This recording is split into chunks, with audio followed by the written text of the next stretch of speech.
Oh, Garland Nixon, Martyanov, I always have trouble with that, and Scott Ritter. We got plenty to talk about. Bakhmut, Transnistria, all kinds of stuff. Let's talk.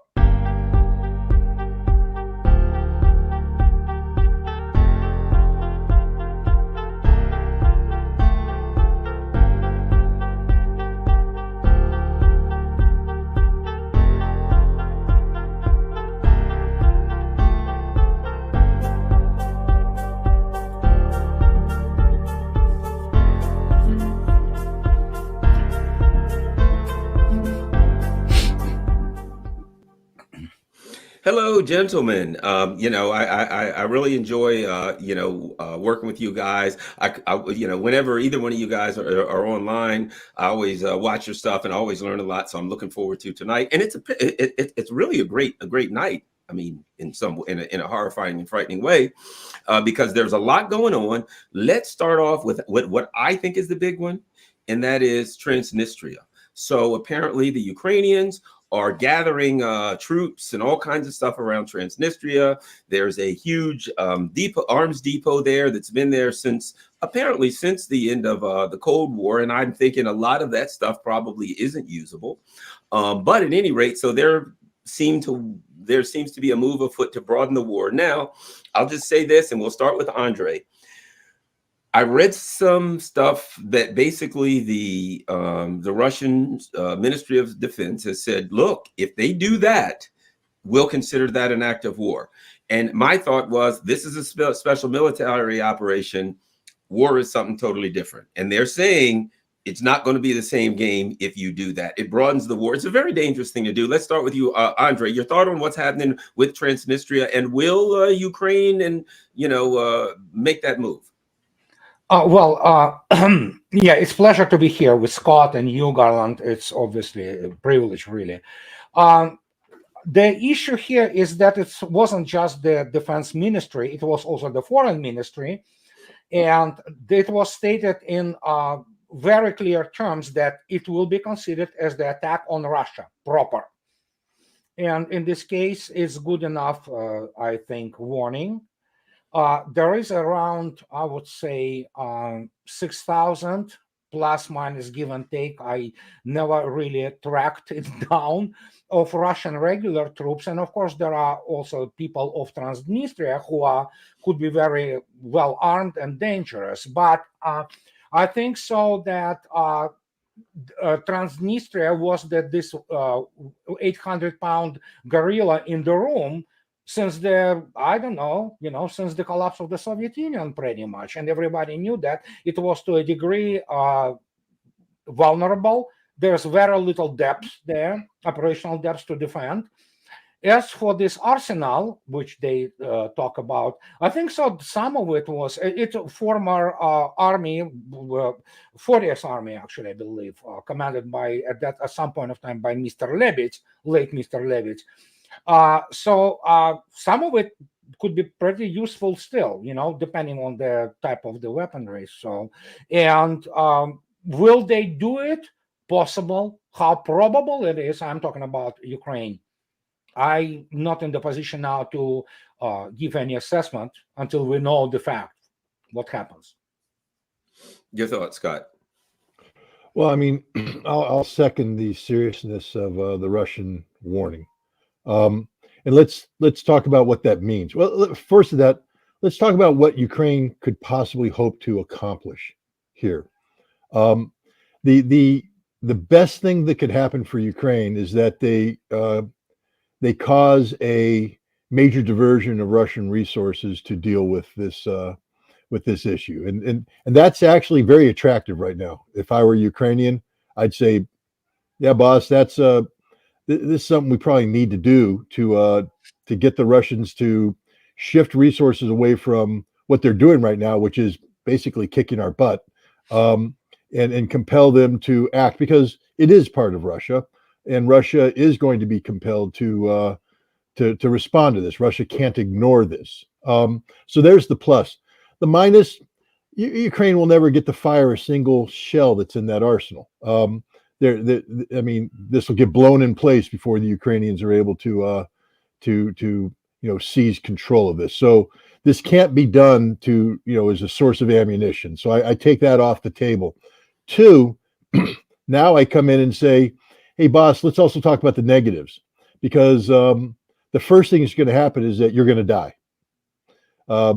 Zelensky right now has been given a free pass because Russia views this as a special military operation, and assurances were given early on that that they aren't going to take out Ukrainian leadership targets. They've been threatening it all along. They say if this happens, we can hit leadership targets. We can hit decision-making centers.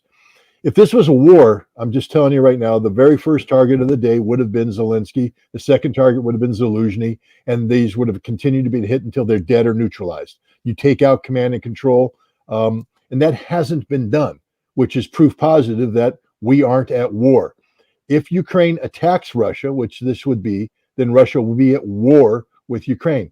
And then the other thing that's going to happen, and I would tell Zelensky is, hey, all that sort of free pass we've been given in terms of getting stuff across the border, they come in on trains and they come in on highways, and then they're able to move, from the west to the east relatively unscathed.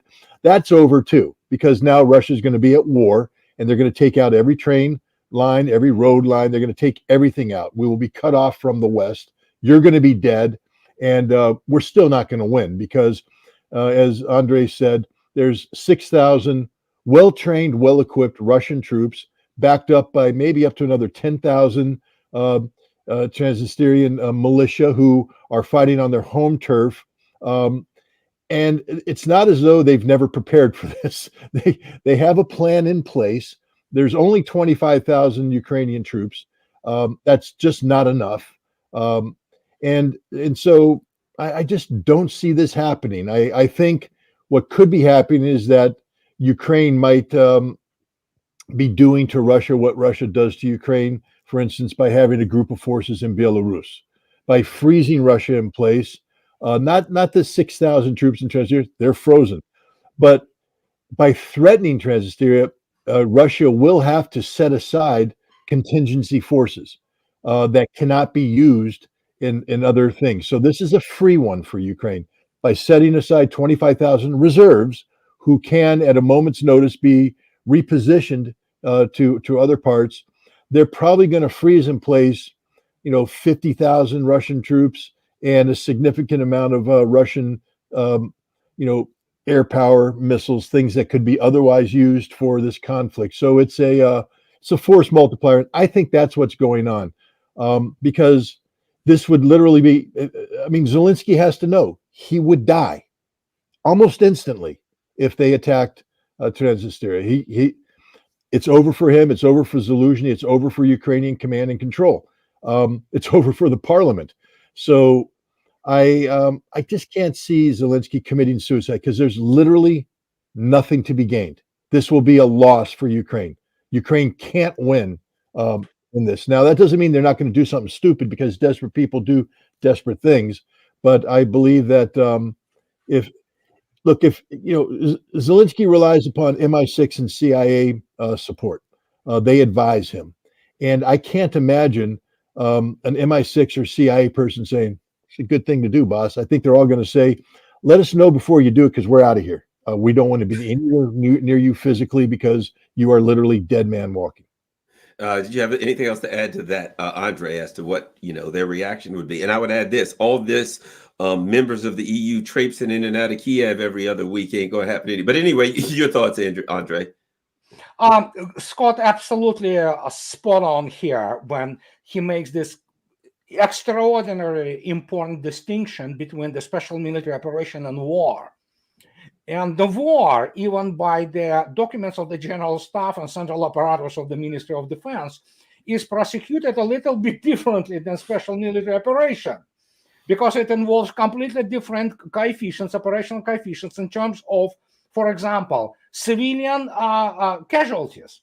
Sounds horrible, but guess what? If you fight a war, there is a much wider margin which is allowed to your units to have in terms of the civilian casualties. It sounds horrible. I know. I'm a peaceful man. I hate war. But the point is that that thing comes, and Scott absolutely correctly stated, there are a number of Kinjals and 3M14 calibers with the personal names on it of Mr. Zelensky, Zaluzhny, and what's the name of it, the Ukrainian Rada, and things of this nature. And they will be delivered. The targeting is known, it's there. They know, those are fixed targets. Everybody knows where those bunkers are. They saw what Kinjal does at the bunker of the Soviet time at the depth of 60 plus meters. So there's no way they can hide. And so in this case, are they capable of doing stupid things? No. Yes, they are. Will they? It's a brilliant notion that, the CIA and MI6 guys will ask first, what? Let us, escape first, and then, do whatever you want to do, so that's what it is. Next, I want to go to something else that I think is important, and that is Poland. What we keep hearing is that, Poland's got 125, 150, however many thousands of troops. They're building more. They're heading in. My first thought is, but they've given up a lot of their stuff, and so they're going to be short. We know they've given up a lot of their ammunition, so they're not in a look. If Ukraine's running out of ammo, they sure don't have ammo to give into Poland. So Poland can't get in there and fight for a long time. So they'll be out of ammo. The people who are concerned about Poland storming into Western Ukraine and, making a move there. Your thoughts on that, Scott? Well, let me draw on the words of General Savoli. I might be saying his name wrong. He's the American commander of forces, Cavoli, I think it is. 3-star general. He's also the commander of NATO ground forces. He spoke in Sweden last month, and he said some very interesting things. He said that the scope and scale of the violence taking place in eastern Ukraine today is beyond the imagination of NATO, that NATO never could have imagined this kind of fighting. And that's interesting, because if NATO couldn't imagine it, that means NATO isn't organized for it, trained for it, equipped for it. NATO can't fight that. Now, who's a part of NATO? Poland. So right off the bat, if an American general is saying, hey, my American brigades aren't ready for this, they haven't imagined this. We don't have the ammunition to do this. We don't have the logistics sustainability. We don't have the operational methodology. We don't have anything to do this. The Poles definitely don't. They're not a good military. They're an okay military from a peacetime European standpoint. But this is not a military that can immediately transition to what's going on in eastern Ukraine. They would all die pretty soon. Now we take that and we understand that they've been transitioning their tanks over there. So a lot of their armor reserve is depleted, gone. They've been providing their artillery over there. That's gone. The ammunition is gone. So the Polish military, even before they transitioned stuff over to Ukraine, couldn't fight this war. It's not big enough, first of all. 165,000 troops sounds good on paper, but that isn't 165 combat troops. All right. That might mean that they have less than 50% of that as being combat troops. So let's say 60, 70,000 could fight a war, but they can't fight a war because they haven't imagined it. So they're not prepared for it. So Poland's out of the picture. Now they're talking about beefing up to 300,000. A, that doesn't happen overnight. B, I don't think Poland's going to be able to pull that thing off. The Polish people aren't ready. The Polish military, 10,000 Polish officers and men have left the military instead of re-enlisting because they say, we don't want to have anything to do with this. So, I don't think the Polish military is in a position to do anything. And I have a little concern about Polish politicians being deficient. I don't have a concern about the Polish military. They are professional officers who aren't suicidal. And when given, the thing about professional military officers is they will give you an honest assessment of the task. I have yet to meet a professional officer who says, looking at a plan going, knowing that he doesn't have the forces to do it, going, oh, we got this one, boss. We got this one. No, almost always they say, no, we don't have the forces, the structure. My men can't do that. We haven't trained for this. This is insanity. I don't think it's a good idea. And I think there's Polish officers saying it, which is why this conflict has become politicized with this Polish Legion now, that they're talking about taking former military people, turning them into a Polish Legion that will then be turned over to the Ukrainian Ministry of Defense. But here's where it gets tricky, because that Polish Legion may not have a Polish military component, meaning the Department of Defense is detached, but it definitely has a Polish security service standard. And this is where, or linkage, and this is where it gets tricky, because now people might think if we can get 20,000 legionnaires over there, we have them in place where we can make a move on Western Ukraine at a moment's notice. And this is something that intelligence services might think is an attractive idea. But again, a professional military guy will say, you do know that they're all going to die, because the Russians aren't going to tolerate this, and they will come in with this major force, and they will be backed up by hundreds of thousands of Belarusians, and who will swamp anything we've got in Western Ukraine. So I think the Poles right now are doing a lot of talking, but I think there's realists in the Polish military, and hopefully in the government, that realize they don't want to get tangled up in Western Ukraine. Andrei, let me add this. I know I've talked to people from Poland, and the Polish people are not nearly as supportive of this as we're led to believe, that in the West, that the Polish, sure, they've got these crazy people running the government, but the Polish people are very, very reticent about this. At any rate, your thoughts on, you got this Belarusian contingent up there. Your thoughts on Poland? I am on the record from the start. If Polish politicians, I specifically make distinction, and Scott and you correctly stated that there is a dramatic difference between, in terms of intensity of Russophobia in Poland, between the political elite and Polish people. They are much more kind of tame, in this respect. I'm on the record that we do not have any more political elite in Poland, which, if it would have been behaving itself properly, less hostile and less Russophobic, that Russia would probably acquiesce to their desire, actually, to take what they call Kresy, which are Western Ukrainian, which are historically Polish territories. And don't forget, Lvov or Lviv, it's a Polish city which was used to be called Lemberg.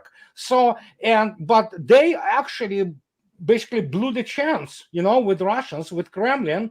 And instead of saying, hey guys, let's hush it over, and then let us kind of, introduce things there, and kind of, Russia doesn't need Western Ukraine. Russia doesn't want Western Ukraine, and that's the problem. But then there is another thing. I spoke yesterday, for example, with my friends from Russia, including people who are basically real professional military reporters, and who are on the front lines periodically all the time, almost, since the start of the operation.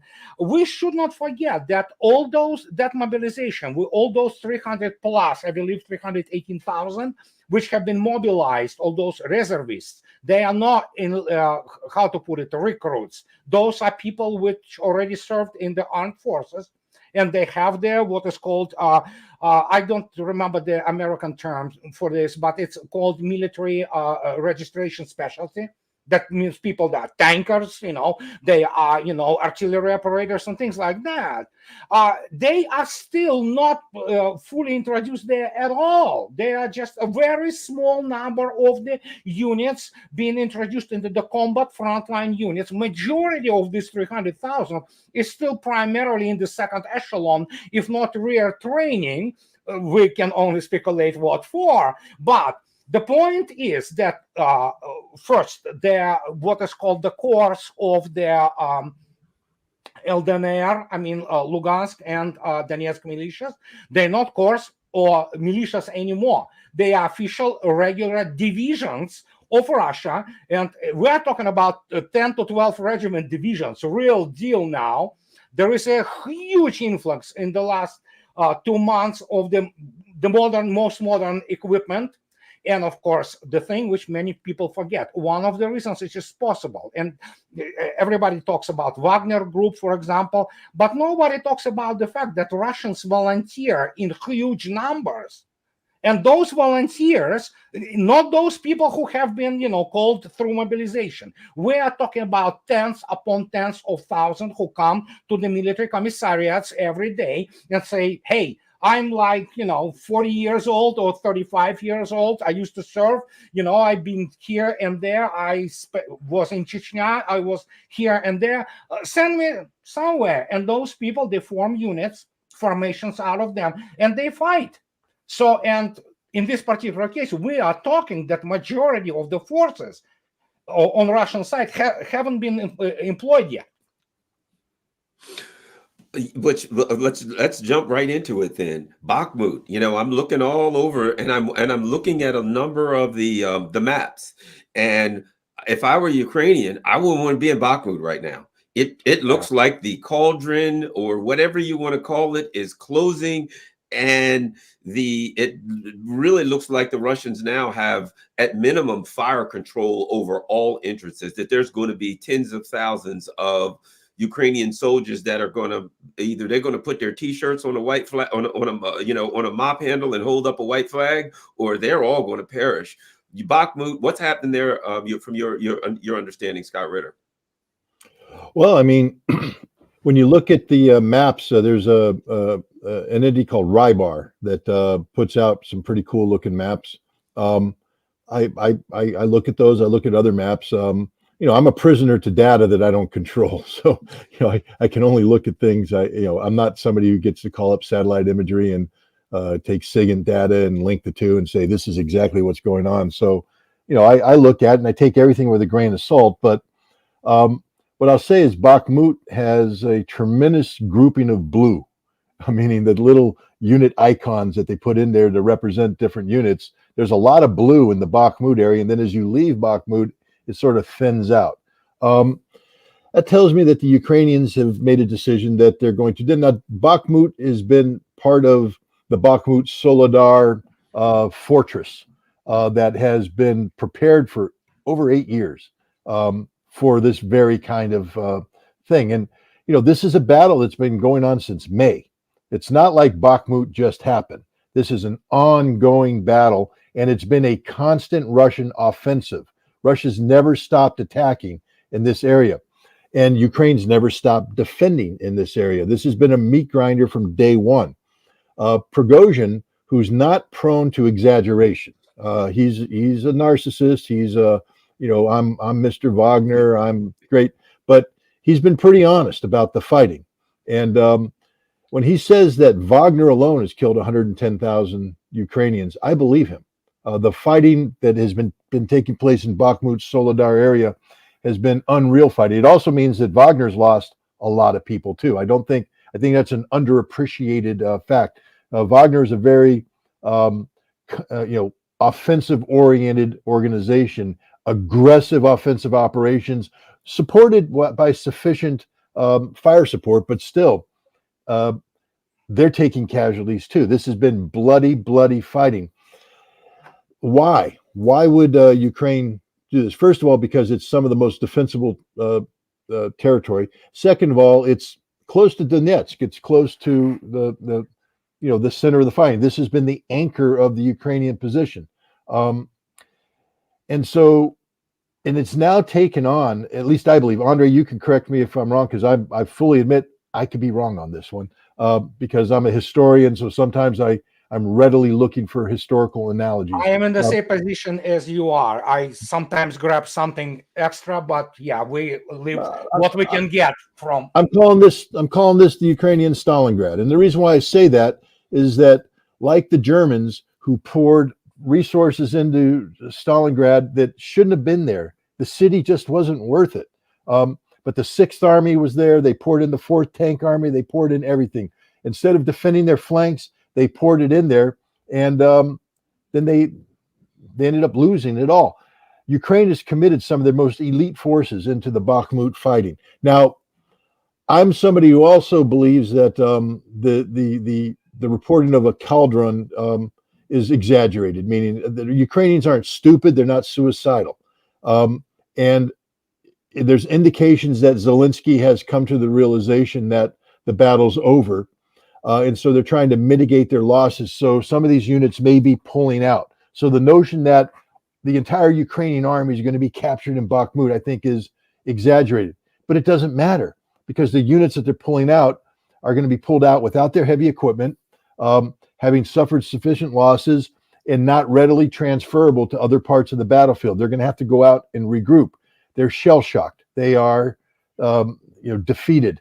And so this has the potential to be one of the more decisive battles of this whole effort. I personally believe that the Russian offensive has already begun. I agree with Andrei that the Russians haven't committed a significant, and I also agree that there are specific breakthrough units, we'll call them, which are equipped with, I don't know, that T-90 breakthrough tank, and the Terminator and other things.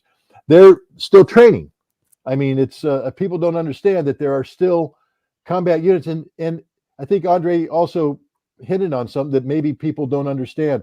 When Russia started this campaign, this special military operation, their military was organized into what they called the battalion tactical groups, which was the peacetime organization of this, because it dates back to a decision that was made in the 1990s to go away from big Soviet era formations and to go into smaller things, because nobody anticipated large-scale ground combat. Everybody anticipated localized combat like Chechnya, maybe something akin to what happened in Kosovo, etc. They aren't doing the battalion tactical group anymore.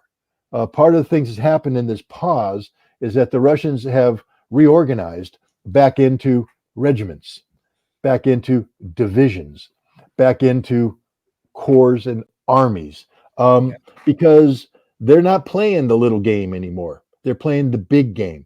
And the big game's in play, I believe. I believe that, while the focus is on Bakhmut, Bakhmut is a giant sump. That the reason why, one of the reasons why the Russians continue to do that is the Ukrainians continue to deploy forces. Yeah. So if your job is to kill Ukrainians, the business of killing Ukrainians is nowhere better than Bakhmut. Good So going. Yeah. fight, hold, bring them in. But meanwhile, in Zaporizhia and Uledar, in Limon, and in other areas, the Russians are pressing forward, in some cases making impressive gains. 5 kilometers here, 7 kilometers there. Sometimes you can look at Telegram. It's problematic to do that, but you can look at Telegram and you can see the videos every once in a while of destroyed Russian equipment and all that. Hey guys, it's called war for a reason. Is everything going to go perfect for the Russians? Are you telling me that a Russian reconnaissance and force using a reinforced company, isn't going to run into a minefield, get hit by prepared artillery fires, and suffer losses? That's going to happen all the time. It's called war. That's why they do a reconnaissance force. But what you're not seeing is when that happens, Russian counter battery fires, taking out the Ukrainian forces, and the Russians then identifying weaknesses. The Ukrainians have committed here, they press here, and next thing you know, that position's outflanked and they've moved forward. Yeah, there's some destroyed Russian equipment, but that's called war. Nothing's perfect. Take a look at everything we did, the United States. Look at our offensive. Look at Operation Cobra and the breakout of the hedgehog positions in Normandy. And you're going to see a lot of destroyed American tanks, a lot of destroyed British tanks, a lot of dead guys, because you have to shape the battlefield. And part of shaping the battlefield is throwing punches and getting punched and committing people to fight. But then because you have superiority of forces, superior of organizational structure, you're able to identify gaps, push through. And this is what I believe is happening right now across the whole breadth of the front. The offensive has begun. People are expecting big arrow stuff. This is about grind them down. This is about shaping the battlefield. There will be a time for big arrow, but the Russians aren't going to do big arrow while the Ukrainians have the ability to put a medium arrow into the base of the big arrow, cut it off, and kill it. Again, study maneuver warfare in World War II. The Russians and the Germans in Kharkov in 1943, 1944, the back and forth. A lot of guys died. Russia doesn't want that. Russia is pushing for the destruction of Army Group Center. Again, Andrei, forgive me for my historical analogies, but they're looking for they're looking for the collapse of the Ukrainian forces and then the pursuit. And guess who's going to be pursuing?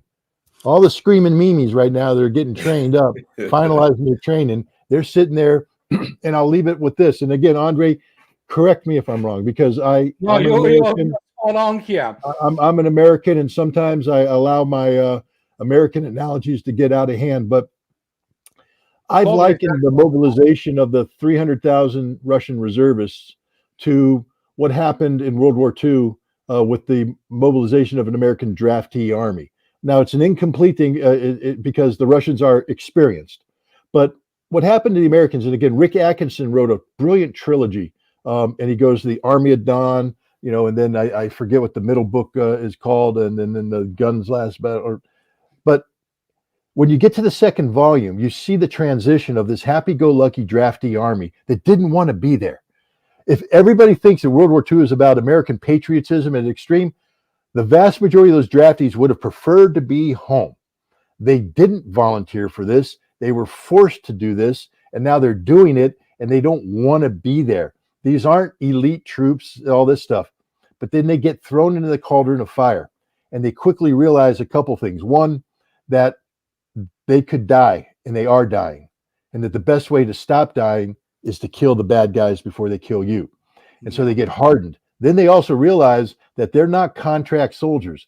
They don't get to go home in 5 months, 6 months. This isn't the American Civil War where you signed an agreement, and when your term ended, you went home.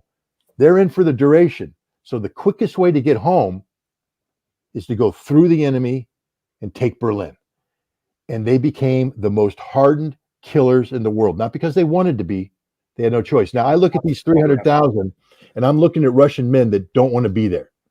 Oh, they're going because they're. But trust me, if they had a choice, they already served. They want to be home with mama. They want to be in bed with their wife. They want to be playing with their children or their grandchildren, because as Andrei said, some of these guys are getting a little long in the tooth and gray in the hair. But they're there doing the job because they've been called up, and they know the only way they get to go home to mama is through the Ukrainians. So these aren't guys who are, excuse my language, half-assing it. These are guys that are saying, we're going to get the job done. I think there's a Russian, yeah, работаю, we're working, we're on the job. And that's their term, man. They're at work, and they're going to do the work, do the job. And I feel sorry for the Ukrainians that are going to face them, because they're facing professional warriors who are committed to a fight, not because of ideology. I do believe that they view this as a second patriotic war, but I don't think that's what's motivating them. What's motivating them is to get home. Get home. The only way to get home is to go through the Ukrainians, and God help the Ukrainians that are standing in front of these guys, because they're going to die. Andrei, we always talk about the concept of the cauldron. You understand that concept. You know the history of that. Talk about Bakhmut, what's going on there, your thoughts on how that fits into, as Scott was saying, the overall plan, what's going on the contact line, but start with Bakhmut. Scott made an incredibly accurate reference, actually, and it's an American one. It's about Cobra. It's a breakout from Normandy, and then, of course, organization, so to speak, of the Falaise pocket, as they called it. Amar Bradley, it wasn't Patton, it wasn't his level even of understanding all the warfare. It was truly capable and talented Mr. Amar Bradley who developed this plan. And it's actually recorded. And when the Allies started to bomb the sector where they had to break out, he went there. Obviously, he was went almost to the front line, because he didn't have to go immediately there. And then he comes back, he reports to Eisenhower, and he reported it was as bad as anything on the Eastern Front. So they're showing this. And of course, then we know the situation there. Breakout happens, the Third Army gets unleashed, and they trap this number of the Wehrmacht people there. Here it's practically the same thing, but another matter that we have to tweak a little bit about this cauldron around Bakhmut, because and here comes this thing, and you can quote me on that. Those people who advise Zelensky and Zaluzhny, and of course we understand it is CIA, it is MI6, it is Pentagon, which is obviously helping them in terms of the operational planning. Pentagon has an excellent computer system; they can game it, as well as Russian general staff. So, and they game it constantly. But the point is, initially they thought that they will basically bleed Russia there white, because of course there was it's Solidar, it is Solidar Bakhmut Festung, so to speak, the fortress. But of course they miscalculated, and now what happens? They gave it prematurely so much significance that now it's too late to go back, although they're already trying to say, it's not that significant, it's not really that important. But it is important. It is important politically, because obviously starting from tactical level up to operational strategic, it becomes political, because war is a political act first and foremost, But what happens in Bakhmut, the first sign that things are really bad there. You know what? Yesterday, Zaluzhny and Armed Forces of Ukraine, Ministry of Defense of Ukraine, comes up and says, we have about 2,500 people left in Bakhmut. Really? Okay, that means what? They are playing down immediately what is coming. And then, of course, our Russian Defense Ministry and people who in the know, they say, no, it's not 2,500 there. More like 25,000 there, and this will be their prisoners of war. And then, of course, there are confirmed report, horrifying report. Wagner, because Wagner is the main storm group in Bakhmut area, they have now number of the special teams, because they say their corpses sometimes lay not just one way, it's just two layers basically of corpses of all over the battlefield, and they have to collect them, because obviously it's a little bit on the warm side now, and they begin to decompose, obviously. And this is the obviously issue of the hygiene, it's the issue of the infections, it's the issue of the horrible smell which is already there. So they gather them every day, hundreds upon hundreds, sometimes thousands. It's just horrifying what is going there. Literally a meat grinder. And now here's the thing. Everybody was thinking, me included, everybody. And I remember me talking about it. Everybody talks. Douglas McGregor talks. I believe Scott, you spoke too about it. Okay, the land freezes, and, the movement starts. It did start because the land froze at some point of time, but now it's a kind of this what is called Rasputitsa. It's a famous term, which is basically a mix of the slash, and things of this nature. And it's not easy to get move anything of the serious weight in terms of the tanks and APCs.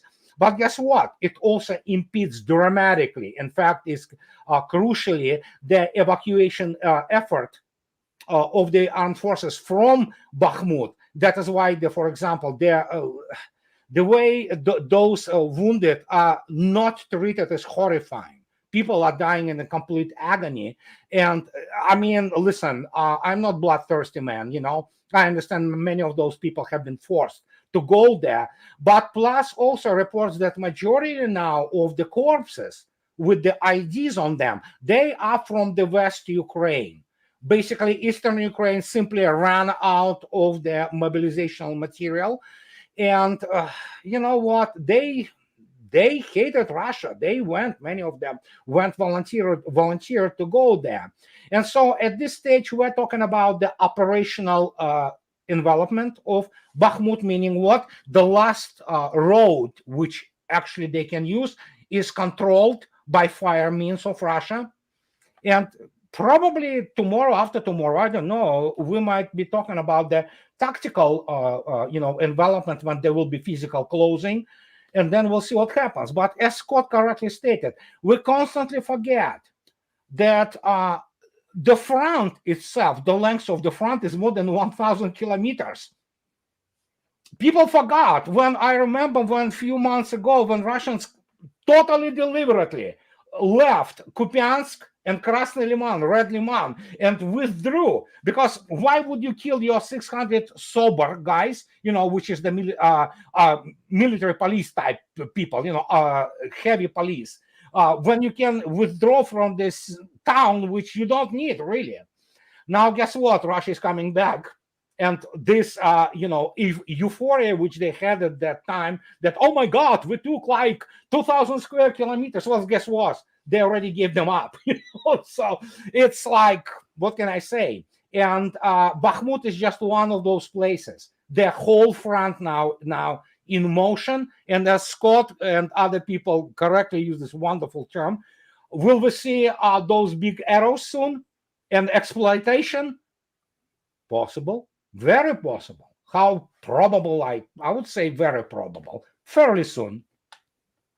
Scott, okay, then that brings the question, what next? Odessa, seeing what's going on in Transnistria makes me think it's more probable now. There was the discussion was, well, will the Russians say, okay, we'll use Odessa as a bargaining chip, that at some point we'll say to the West, hey, you make a deal with us or we go to Odessa. Well, it doesn't seem to me that the Russians trust the Americans enough to make a deal with them anyway. And they're making noise in Transnistria. It seems to me, my thought is, at some point, I'm not going to say they're going to go blow Odessa up. I think there is certainly, a historical love for Odessa. They don't want to mess it up. And but I can see architecturally, yes. Odessa is marvel. It's yes. such a beautiful city. You just don't want to kill it. Yeah. Right. And there's the whole connection with Greece there and all of that.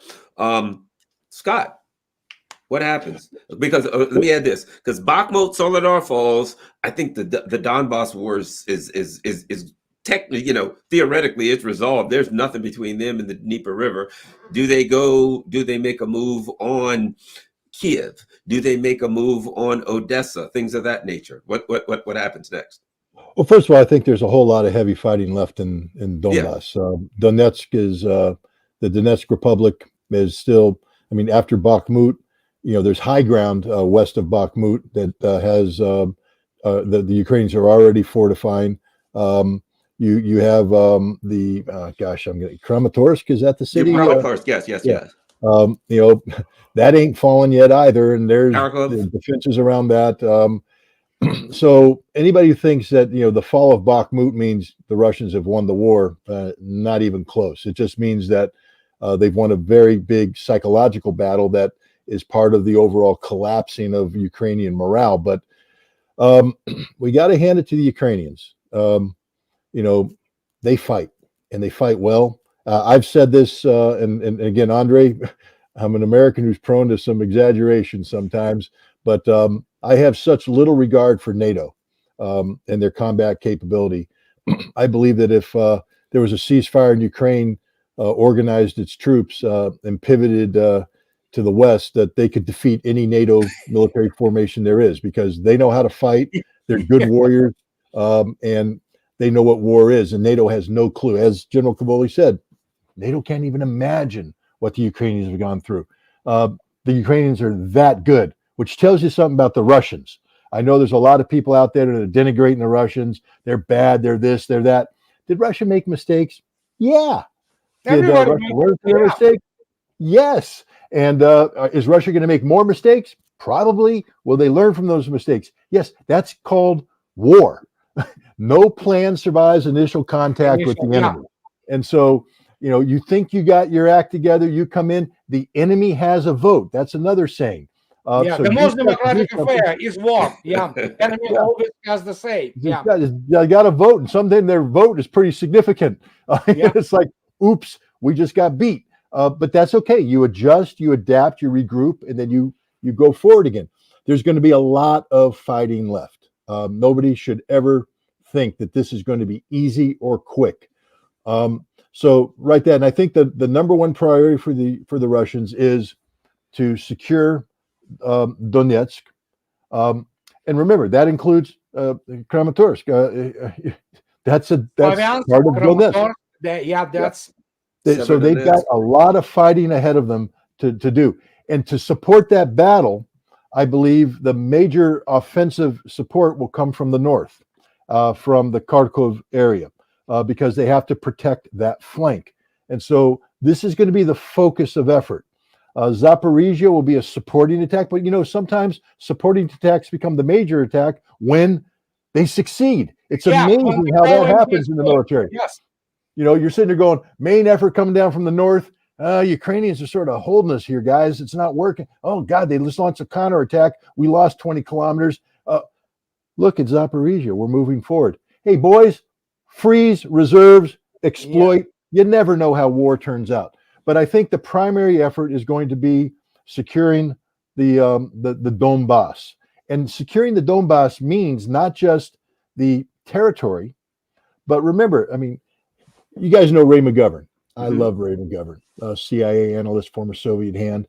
And I might have been on your show, Garland, where he educated me.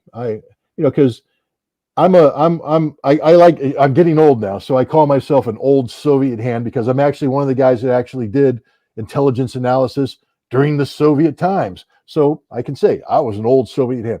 Ray was the original. He's the original gangster of old Soviet hands. So Ray's like, sure thing, little puppy. Hey, grasshopper, calm down. But he said some interesting things. We talked about criminology. And, that's the old arcane art that was popular in the later part of the Brezhnev years and then Andropov and Chernyenko, where you just wanted to know what was going on in the Politburo. And so we looked at parades and who's standing next to whom and who's wearing the right watch and who has a scarf on, who has a hat on, who, is sneezing, who's looking, who's staring. And everybody would write up these ridiculous reports. I didn't write them up, but I would read them going, are people really doing this? Well, you know who wasn't doing that? Ray McGovern. Why? Because he's a pro. Ray McGovern used a tool called the Foreign Broadcast Information Service. It was a CIA group that translated all the speeches, all the newspapers, all the radio broadcasts, all the and put it in a nice unclassified, they had a classified annex for some of this stuff, but unclassified thing that they publish on a daily basis. I used to subscribe to it. You'd get it, big chunk of stuff, and you read it. And what was interesting is the bad analysts would say, that's just Russian propaganda. Don't read that. That's Russian propaganda. Poison your mind. But Ray went, they have a tendency to say what they mean and mean what they say. And so why don't we listen to what they say? They might tell us a couple things. And Ray was 100% correct. The best intelligence came from simply reading what Soviet leaders said, especially in the local papers, because as bad as, you can say it wasn't perfect, but they didn't lie. They didn't lie to themselves. They told the truth to themselves. Let me make a comment on that. Yeah. I work with Russians daily, and I tell people I understand the Russian culture. And my mentor was Paul Robeson Jr., a man who went to school in the Soviet Union, and he and his father were very, they knew Russia. And I say I understand the Russian culture, and that's something I will say. Listen to what the Russians say. They are very, very straightforward. They are very clear. And when they say X, they mean all this business about Russiagate. They're trying to, foment discord. That ain't the Russian culture.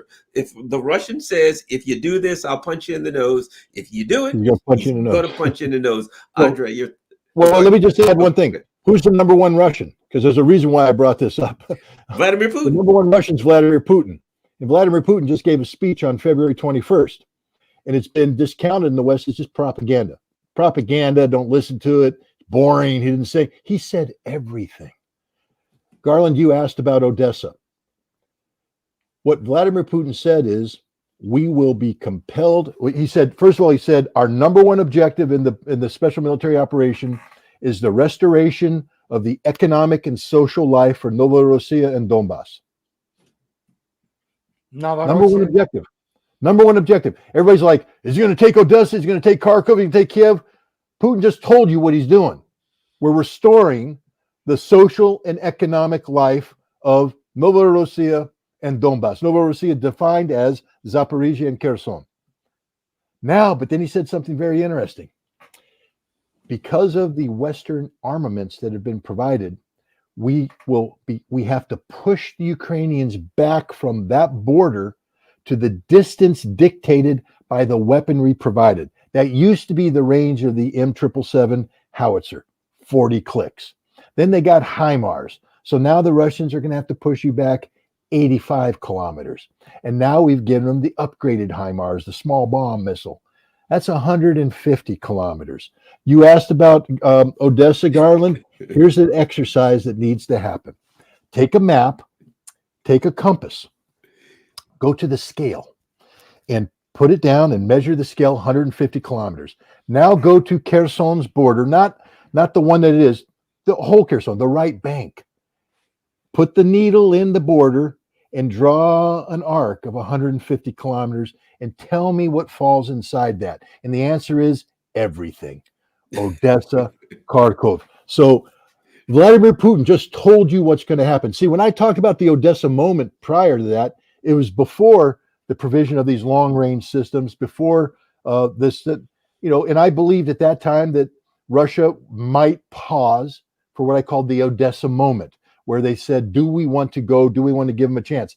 That's done. The Odessa moment ain't going to happen because things have changed.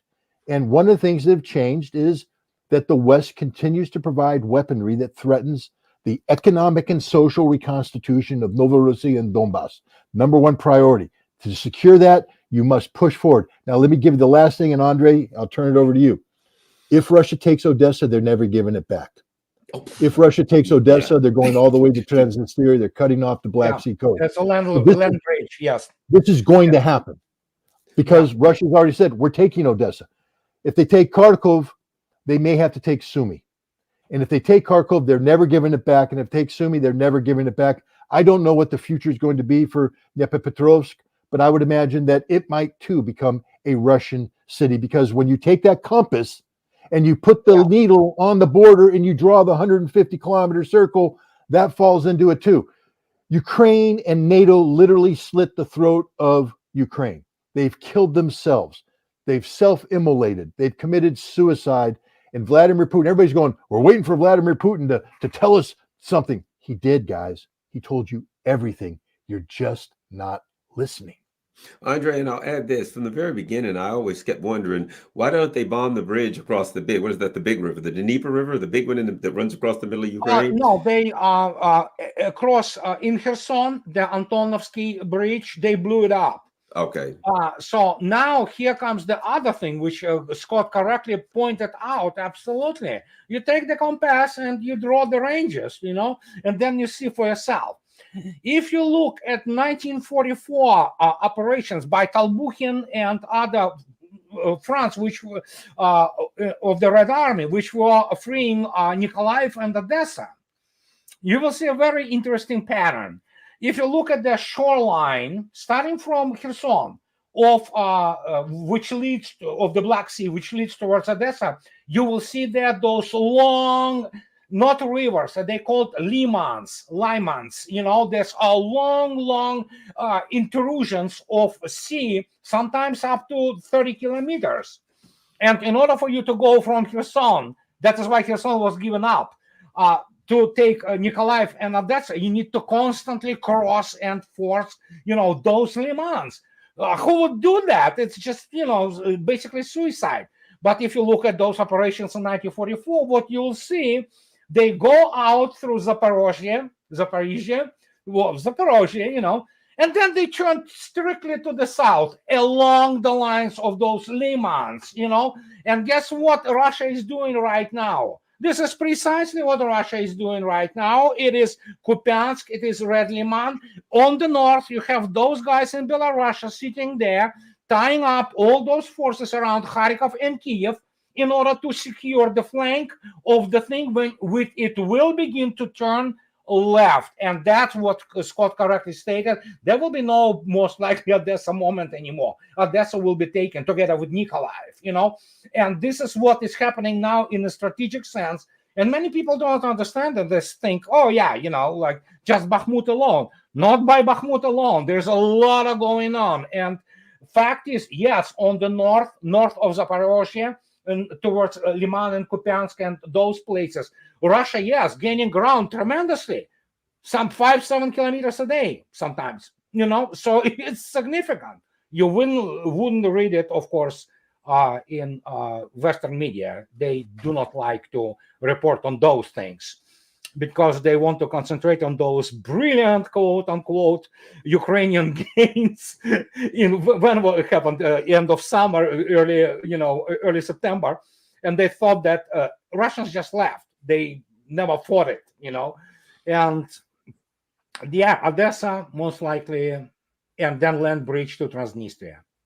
Last thing I want to touch base with you guys with that, I certainly appreciate you coming on, and that is this issue. One of the discussions now is certainly there's China, there's Russia, and there's an issue of naval warfare. Mm-hmm. And the U.S. certainly for years has, we've got a blue water navy. We've got this navy that can certainly a very, very powerful submarine force, but they project their force, I would argue, mainly through these aircraft carrier groups. Yeah. With the issue of the range and power of missiles now, it seems to me that in a real warfare, that's kind of outdated. That the ability to project your power through aircraft carrier groups and through surface naval ships, I don't see how you do that anymore with the power of missiles and the range of missiles. Well, we'll start with you, Andrei, this time, since you know the history of these missiles, and what are your thoughts on that? I'm writing the fourth book on that now.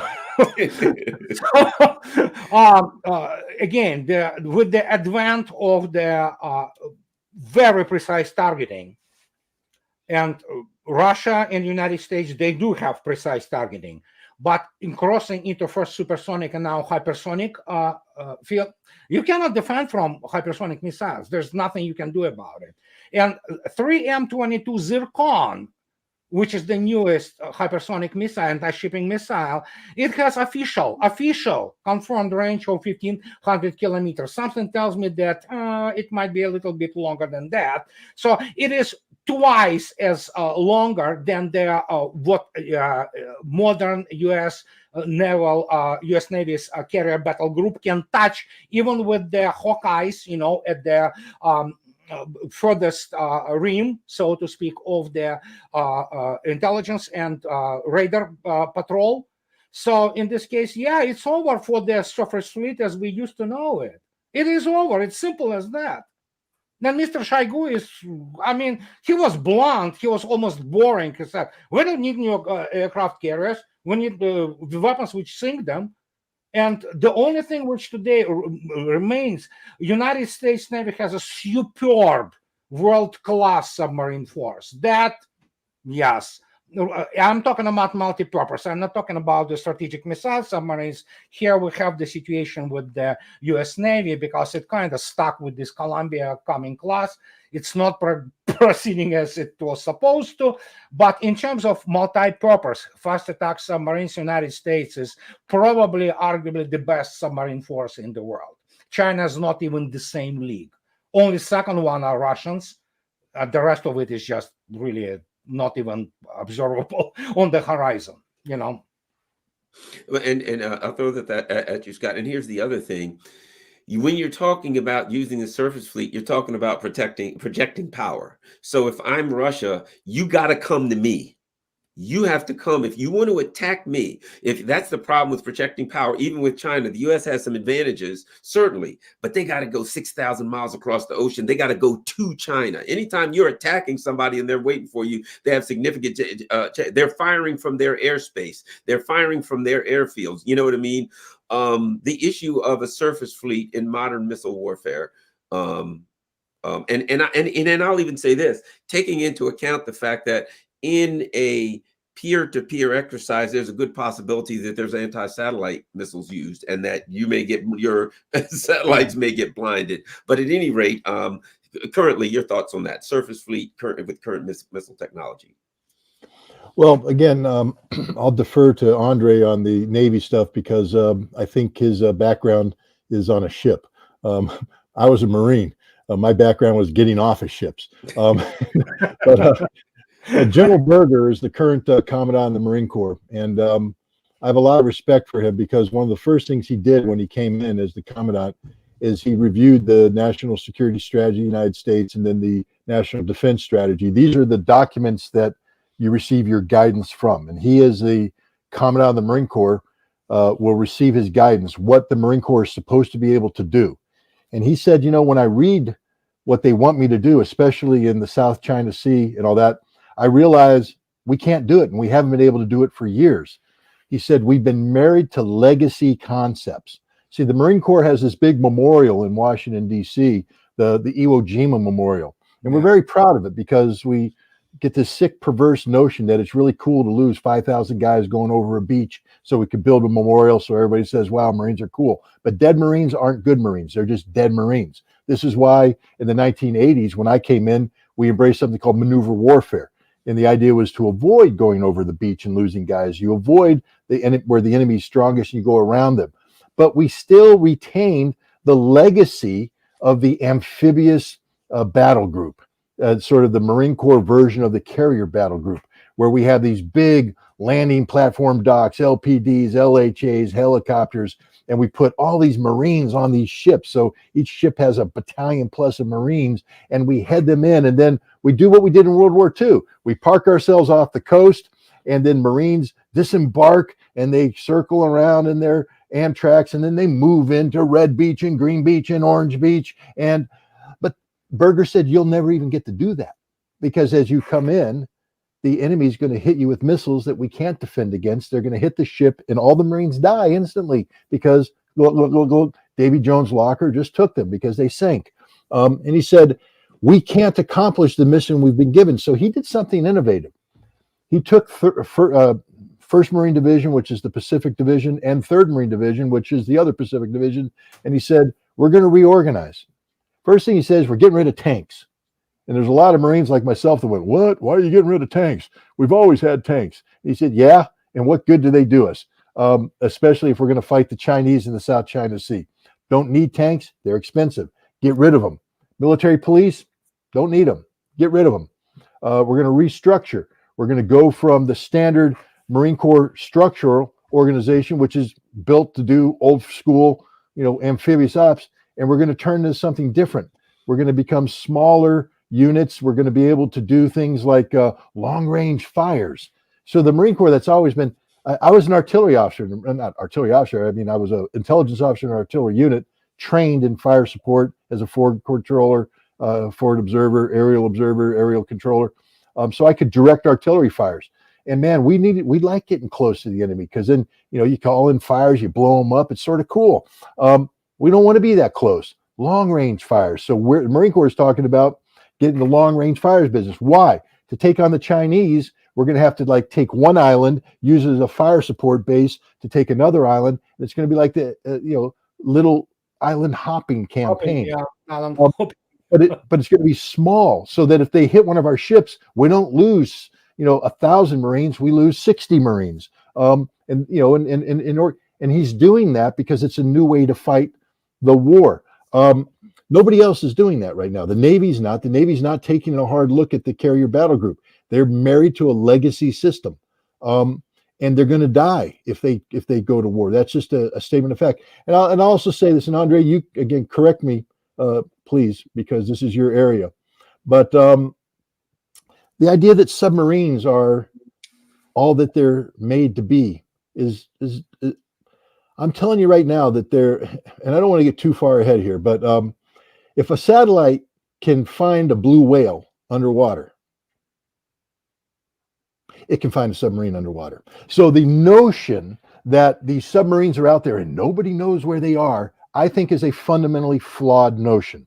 I think except when they go to several hundred meters, correct, and then it becomes completely different game. But yes, you can actually visually, you can easily visually, if you are on the aircraft and about 1,000, 2,000 feet in the air, you will see in submarine in a good weather, you will see it probably at around 30 meters. You will physically see it, So, but of course, once the weather stops being nice, which is most of the time, and you don't have the steel and all that thing, yeah, then it becomes difficult. But yes, there are kinds of the detection methods today. Anti-submarine warfare never stands still, and they even what is called the standing wave, because the satellites and modern radar supposedly can detect if on the certain depth, let's say 100 meters, submarine still displaces a little bit of the hill, so to speak, on the surface of the ocean, and they sort of can take, can detect it. But it's one of the other methods, but it's mostly corroborative, the same as MAD, magnetic anomaly detector. It's not the targeting instrument, it's corroboration. You use it for corroboration, but once you know that, it's somewhere in this area, you begin to throw the real deal, sonar buoys, and you begin to attack it in a completely different way. So yeah, the technology doesn't stand, but here is the issue again. Even anti-submarine warfare is a horrendous issue. I know. My thesis in our academy was anti-submarine.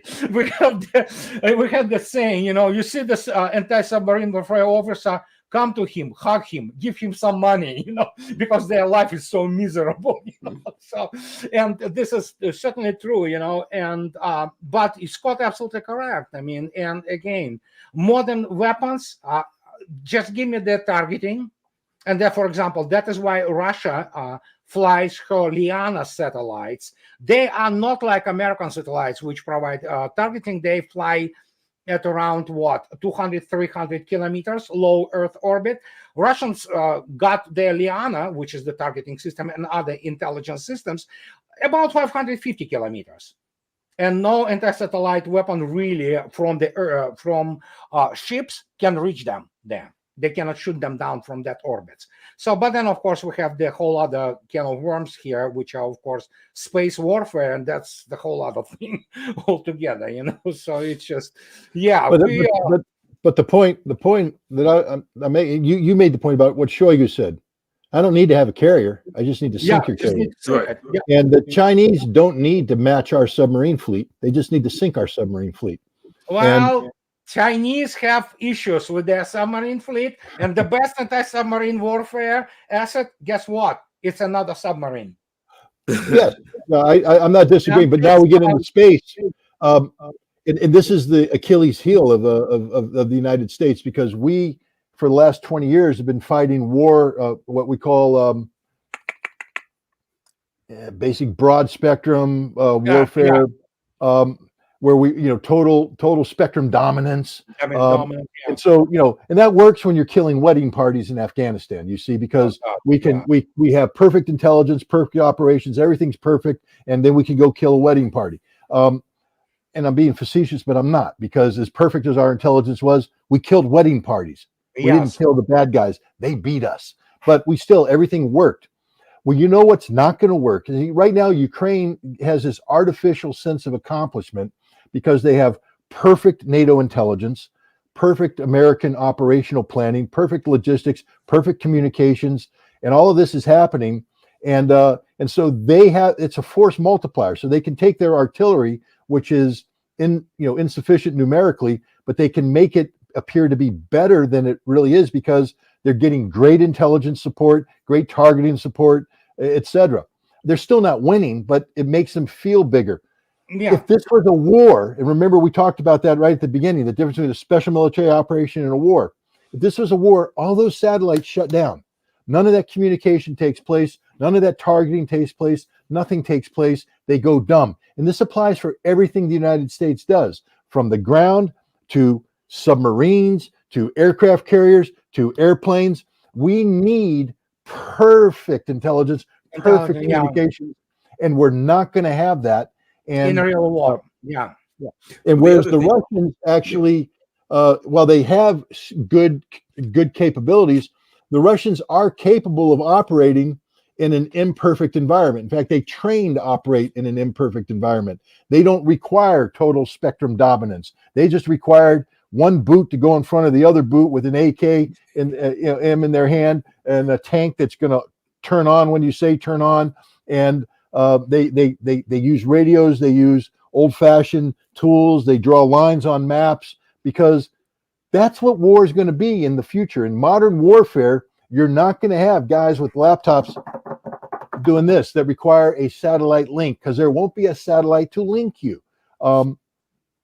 Andrei, if you don't mind, one other thing I'd like to ask you, and that is about anti-aircraft, the anti-aircraft networking issue. The U.S. has operated in, the so-called war on terror, and where their aircraft flew, really unopposed. They may have some, a handheld stuff here and there, but for the most part, they weren't facing a sophisticated network of anti-aircraft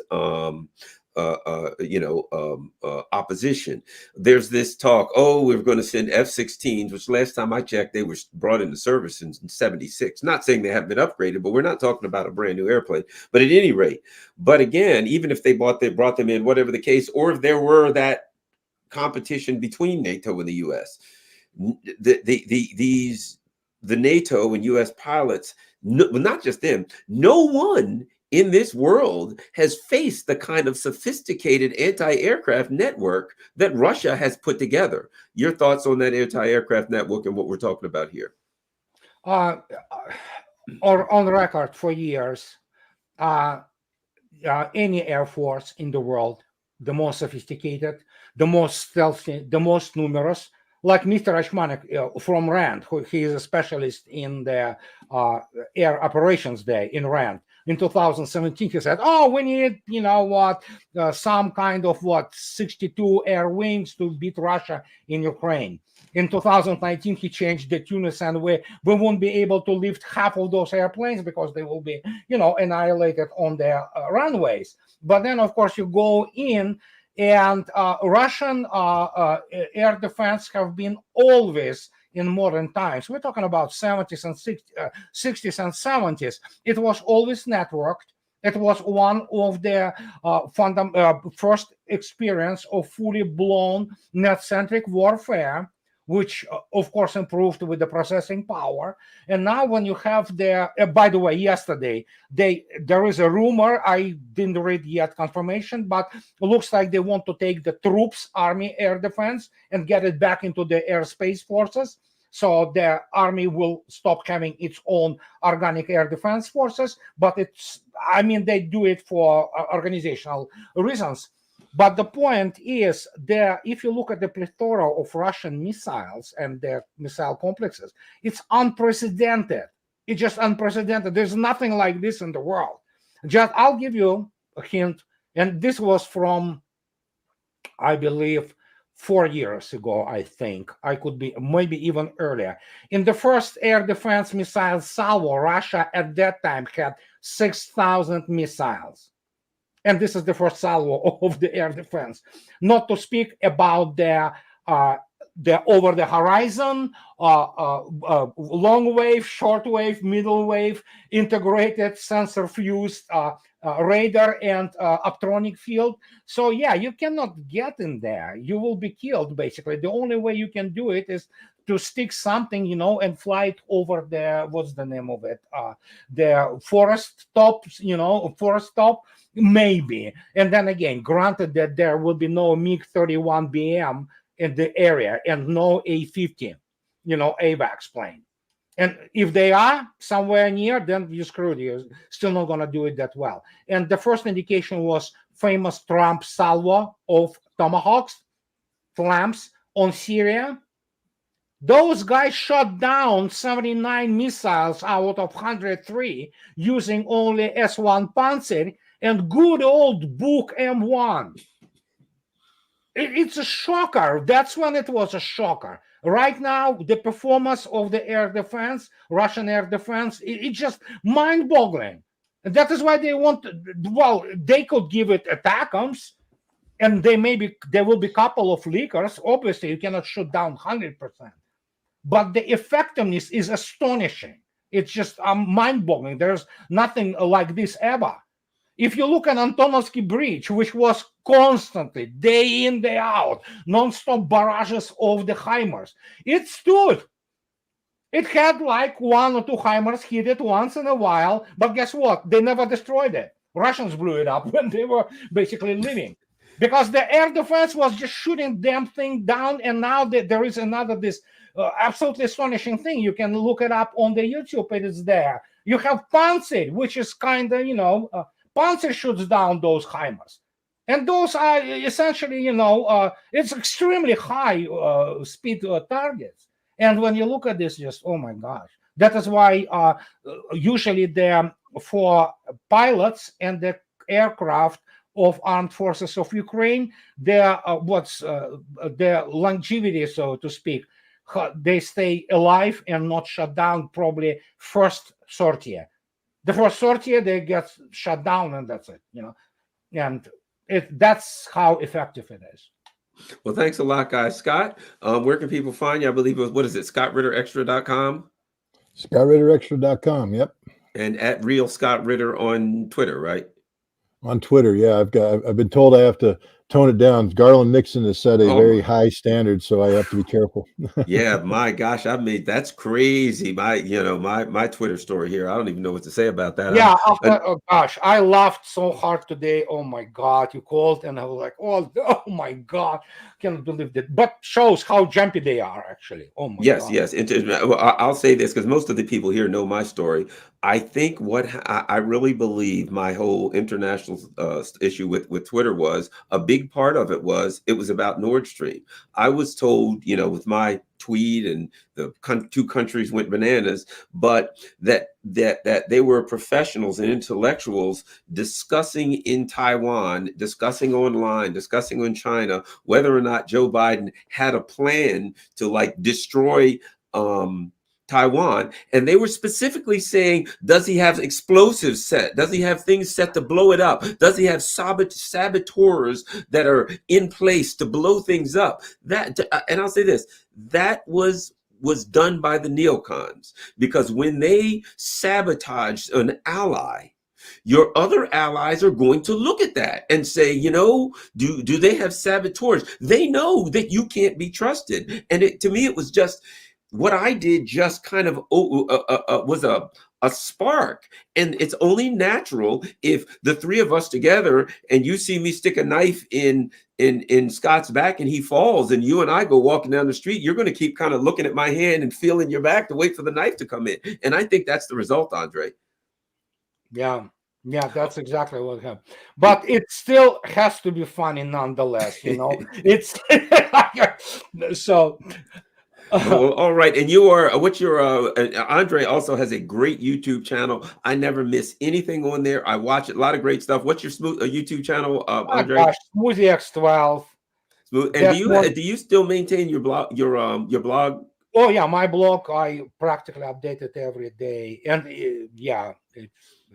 what is the name? Where can they find your blog online? It's called The Reminiscence of the Future.